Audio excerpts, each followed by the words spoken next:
प्रियंका की शादी सहारनपुर के एक शहर में ध्रुव से हो जाती है। प्रियंका एक इंटीरियर डिजाइनर होती है और उसका अपना एक बिजनेस होता है। ध्रुव का घर बहुत ही साधारण सा दिखता है। उनके घर में हर चीज पुरानी और घर के हिसाब से बिल्कुल अलग होती है। प्रियंका को लगता है कि वो इस घर को बहुत ही सुंदर बना सकती है। ध्रुव, ये घर बहुत ही पुराने तरीके से डेकोरेटेड है। अच्छा, मुझे तो नहीं लगता। कभी ध्यान दोगे तो लगेगा ना। ऐसा लगता है कि हम शहर में रहकर भी गांव में रहते हैं। अच्छा, तो इस दिवाली तुम्हारे मनपसंद कलर से पेंट करवा देंगे, ठीक है? ओहो, पेंट से क्या होगा? ये फर्नीचर इतना पुराना हो गया है, खुद कह देता होगा कभी तो, भगवान के लिए बदल दो, भगवान के लिए मुझे बदल दो। कुछ भी बोलती हो तुम प्रियंका। अरे कितना सुंदर लगता है ये सोफा। हाँ, साइज देखा है इस घर के फर्नीचर का। ऐसा लगता है घर नहीं गोडाउन है। मुझसे नहीं, मम्मी और पापा से बात कर लो इस बारे में। ये सब उन्हीं की पसंद का आया है। हाँ, तभी तो इतना ओल्ड फैशन है। कुछ कहा क्या? अरे कुछ नहीं। आप जाइए, ऑफिस जाइए। ध्रुव ऑफिस चला जाता है और प्रियंका अपनी सास से बात करने की सोचती है। मम्मी जी, मैं क्या सोच रही थी कि अगर हम इस संदूक को यहाँ से हटा दें तो काफी जगह बच जाएगी ना।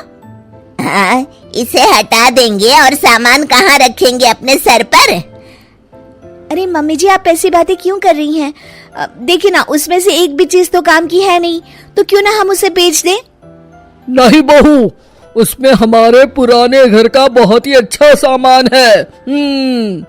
पापा जी, ये घर भी तो पुराना ही लगता है। एक दिन प्रियंका की सहेली प्रिया उसके घर आती है। प्रिया घर को देखकर हंस पड़ती है। इतनी अच्छी इंटीरियर डिजाइनर का ससुराल तो किसी पुराने म्यूजियम जैसा लगता है। क्या बताऊं, यहाँ तो किसी को फर्क ही नहीं पड़ता।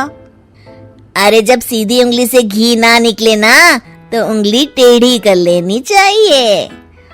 हाँ, शायद तो ठीक कह रही है। अगले दिन प्रियंका की सास सोफे पर बैठी होती है तो देखती है कि सोफे का कपड़ा नीचे से फट गया है। अरे ये क्या, ये कपड़ा कैसे फट गया? मम्मी जी, मुझे लगता है कि ये किसी चूहे का काम है। क्या? चूहा? फिर से? सास सोफे पर चढ़ जाती है। अब तो मम्मी जी चूहा इस सोफे में अपना घर बना लेगा। क्या? तो क्या करे बहू, तू ही कुछ सुझाव देना। मम्मी जी, हमें स्टील वाले छोटे सोफे बना लेने चाहिए ताकि चूहे को घर बनाने के लिए जगह ही ना मिले। तू सही कह रही है बहू। मैं अभी तेरे ससुर को बोलती हूँ नए सोफे लाने के लिए। मम्मी जी, नए सोफे लाने की कोई जरूरत नहीं है, हम इन्हीं से सोफे बना सकते हैं। आप बस देखती जाइए। प्रियंका सोफे तो नए बना लेती है, पर अब उसमें सिर्फ 2 ही लोगों के बैठने की जगह होती है।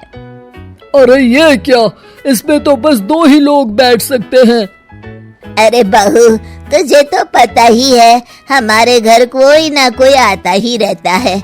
इतनी सी जगह में हम कहाँ बिठाएंगे उन्हें? अरे मम्मी जी, आप चिंता मत कीजिए, उसका भी इंतजाम हो गया है। मैंने इस संदूक के ऊपर गद्दा लगवा दिया है और इसे पेंट करवा दिया है।